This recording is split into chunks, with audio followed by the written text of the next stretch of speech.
হাতে কালিমার পতাকা, মুখে দরুদ ও সালাম। আর প্রিয় নবী হজরত মুহাম্মদ মুস্তাফা সাল্লাল্লাহু আলাইহি ওয়াসাল্লামের প্রতি ভালোবাসার স্লোগানে মুখরিত চারপাশ।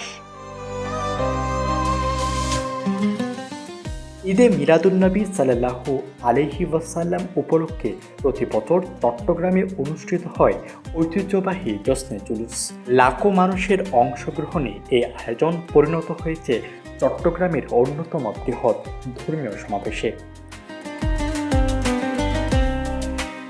চট্টগ্রামে জশ্নে জুলুসের সূচনা হয় 20 শতকের দ্বিতীয়ার্ধে।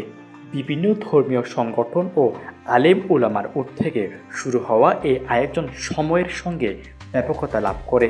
বিশেষ করে 1970-এর দশক থেকে চট্টগ্রামে ঈদে মিলাদুন্নবী সাল্লাল্লাহু আলাইহি ওয়াসাল্লাম উপলক্ষে বড় পরিসরে জুলুসের আয়োজনের ধারণাটি সুপ্রতিষ্ঠিত হয়।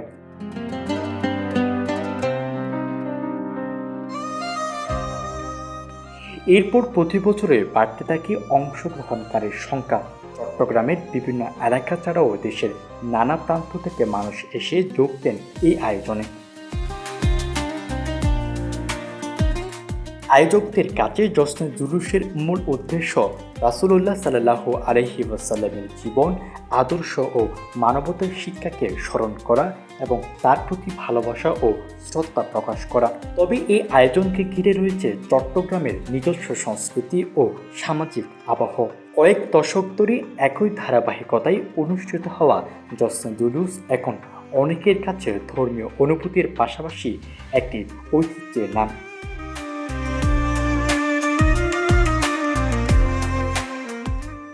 শান্তি, সম্প্রীতি, মানবতা ও নৈতিকতার বার্তা ছড়িয়ে দেওয়ার প্রত্যাশা নিয়ে প্রতি বছর জড়ো হন অসংখ্য মানুষ। বিশাল এই আয়োজনকে ঘিরে থাকে নিরাপত্তা ও শৃঙ্খলা ব্যবস্থাও।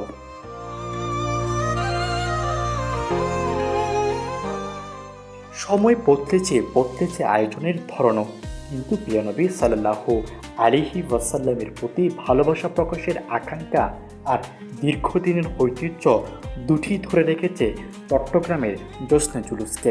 ধর্মীয় আবেগ, ইতিহাস ও জনসম্পৃক্ততার সমন্বয়ে তাই চট্টগ্রামের জশ্নে জুলুস আজ শুধু একটি দিনের আয়োজন নয়, বহু মানুষের কাছে এটি ভালোবাসা, স্মৃতি ও ঐতিহ্যের এক দীর্ঘ পথ চলা।